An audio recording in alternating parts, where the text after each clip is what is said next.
You ever show up to your own family's land and get told dead serious, arms folded, stone-faced, "Sir, you're permanently banned from this property"? Yeah, that happened to me. And the security guard didn't even blink, not once, while he blocked the iron gate, tablet in hand, reading from some list like he was guarding Fort Knox. Meanwhile, right behind him, I could see the ranch my family's owned since 1972, the place my whole childhood lived in.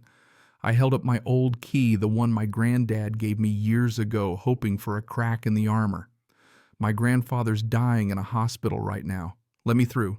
Nothing. Just a shrug and ma'am's orders. "Mrs. Stillwell has all the paperwork.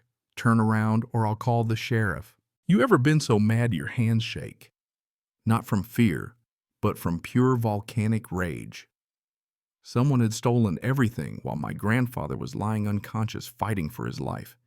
They forged his signature, they took his land, and they figured a locked gate would stop me from getting it back. Let me back up a sec. If you've ever had to deal with HOA tyranny, you know exactly the kind of nightmare I'm talking about. I'm a corporate attorney. Property law is my bread and butter, so you'd think I'd know better. That woman thought she had won. She was dead wrong. It all started at 5:47 a.m. I woke up choking on Earhart, pounding in my 34th floor apartment Chicago skyline, glittering through the window. It felt like I'd run a marathon in my sleep.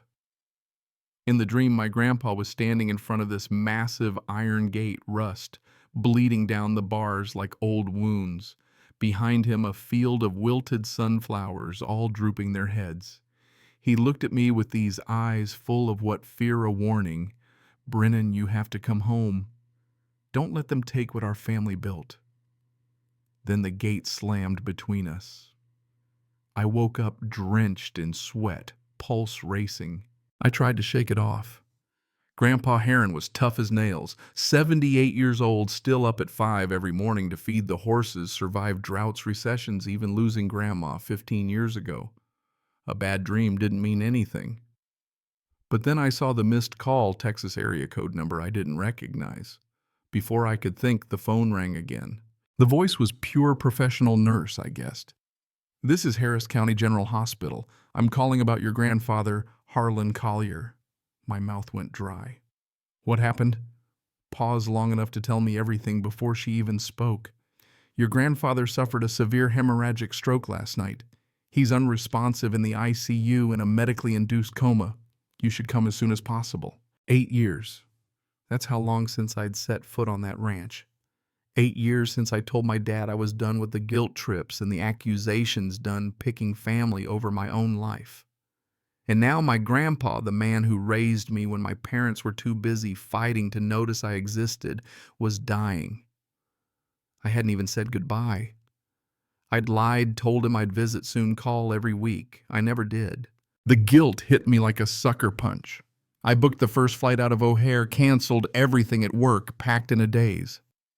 My apartment, minimalist, cold, not a single family photo, looked more like a hotel than a home. I realized I'd built a life meant to forget where I started. But now that place was calling me back. The flight to Houston was a blur. 2 hours, 17 minutes, staring out the window, watching the city turn into the flat, endless sprawl of Texas. On the plane, I pulled up Google Maps just to see the ranch again. But something was off. The land around it was labeled Silverbrook Estates, HOA. The boundary included our entire 200 acres. No way. Grandpa hated HOAs. "No committee of busybodies tells me what color to paint my fence," he always said. The drive south out of Houston felt like traveling back in time. Strip malls giving way to farmland, wooden storefronts, old feed stores with rusted tractors, cemeteries with generations of ranch families under weathered stones. My phone buzzed a text from work. I ignored it. That world didn't matter right now. 2 hours in, I hit the first sign. "New polished wood entering Silverbrook Estates, private community. Violators will be prosecuted." There'd never been a private community here, just farmland. Now all these signs, speed limits, security patrols, luxury homes advertised for $500,000. Then the fence. 8 feet of iron topped with spikes running as far as I could see. Behind it, Construction half-built houses, raw earth where pasture used to be. I drove straight to the hospital first. Grandpa looked impossibly small, tubes and wires everywhere, his skin gray, his eyes closed.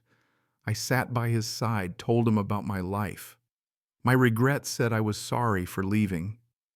The nurse handed me his personal effects, a worn leather wallet, his wedding ring, the ranch house keys, and a letter, Silverbrook Estates, HOA, final notice.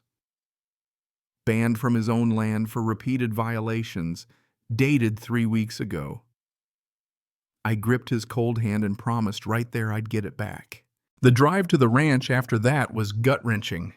New roads, construction scars, no trespassing signs everywhere. The entrance was unrecognizable. No more wooden gate with Collier Ranch established 1972, just a massive iron barrier, security cameras, and a guard booth. I pulled up, rolled down my window. The guard was pure board authority. Name Brennan Collier. My grandfather owns the land past this gate. He checked his tablet. Sorry, sir, no one by that name on the resident list. HOA residents only. My jaw clenched. I held up the ranch key. I have every right to be here. He shrugged. That key doesn't work anymore. Locks were changed. And you, he squinted at his screen, are permanently banned from this property by order of the HOA president, Mrs. Stillwell. I'd never heard the name. Didn't matter. This was war. I demanded to see the paperwork my grandfather signed.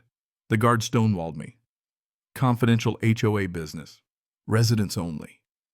I stared past him, remembering summers. Hear my grandmother's apple pie. Grandpa's voice at sunrise. I put the car in drive. He stepped in front. If you proceed, I'll call the sheriff.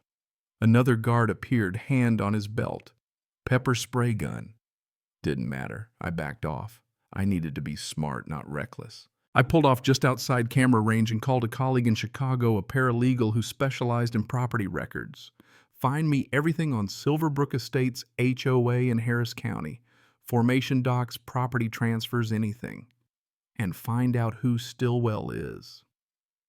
Then I sat in a cheap motel, piecing together what I knew. That night, my phone buzzed, email from Chicago full of scanned documents. It was worse than I imagined. Stillwell had formed the HOA just months ago, claiming control over 500 acres, multiple families' land, including Grandpa's 200. The voluntary annexation agreement was dated the same day Grandpa had his stroke. I knew his signature by heart. He always made a double stroke on the C. This was a fake, smooth and mechanical, like someone who'd never signed his name before. Next morning, I was at the county clerk's office at opening.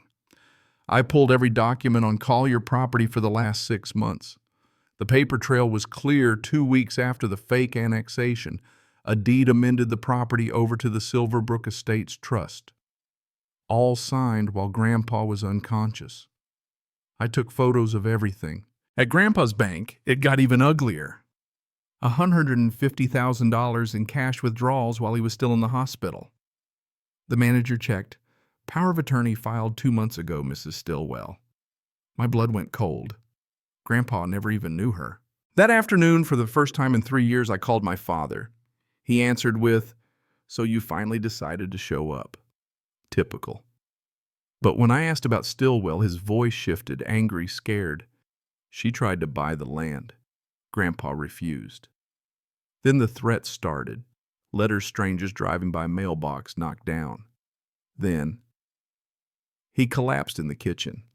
Brennan, the stress, killed him. She killed him just without using her hands. I made a decision. I wasn't just a lawyer anymore. I was the Collier who was going to fix this.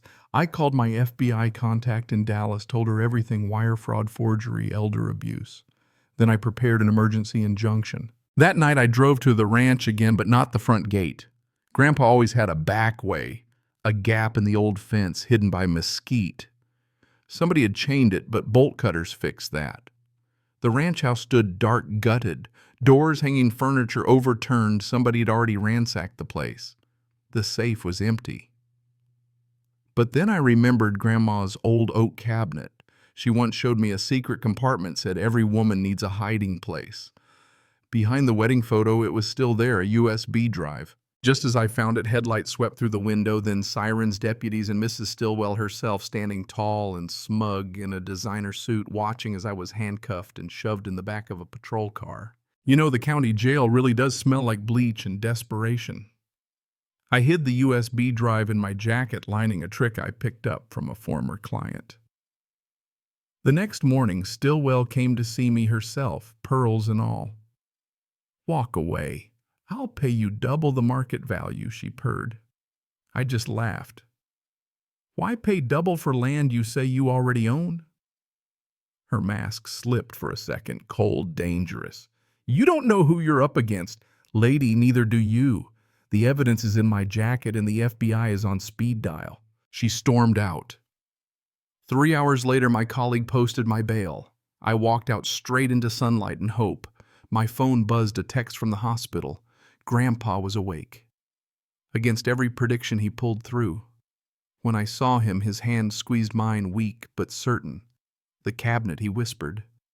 "Behind Grandma's picture. I saved everything. I knew someone would come for the land." The next morning, I took the USB, the forged documents, the whole paper trail to the FBI. The agent listened for 2 hours, then checked the files. Grandpa had documented everything, recorded calls where Stillwell threatened him, logs of every harassment, even photos of strangers trespassing at night. The FBI moved fast. Next day was Silverbrook Resort's grand opening, her big show. FBI agents walked onto the stage mid-speech and arrested her in front of 200 guests, county officials, and all the local media. Stillwell's face went from queen of the county to caught red-handed in about 3 seconds flat. Afterwards, the deputy who'd arrested me found me in the crowd, sheepish. I just followed orders. I didn't know about the fraud. I didn't sugarcoat it. Next time, ask more questions when someone tells you to arrest a man for being on his own family's land. The fallout was huge. 17 federal charges: wire fraud, forgery, conspiracy, elder abuse. Other victims came forward, families she'd bullied, elders she'd tricked. The HOA was dissolved, the land deeds reversed, the stolen money traced and recovered. Grandpa's ranch was restored. A month later, the Iron Gate was gone. My father and I built a new wooden one, hung the old Collier Ranch sign back up, and watched the wildflowers start to reclaim the earth. Grandpa came home on a warm Sunday. We rolled him out to the sunflower field, new plants pushing up sky blue as hope. He touched the stalks, smiled, and said, "Your grandmother would have loved this." Sunflowers prove that good things keep reaching for the light, no matter how hard the world tries to push them down. Standing there 3 generations together, I realized this was more than a fight for land. This was about roots, family, and standing your ground when it matters most. So, what do you think? Was justice served or just delayed? Ever seen an HOA or greedy developer try to steal what's not theirs? Drop your story or opinion below. I'd love to hear how you see it. What would you have done? And if you want more real-life madness, don't forget to hit subscribe. This ride's not over yet.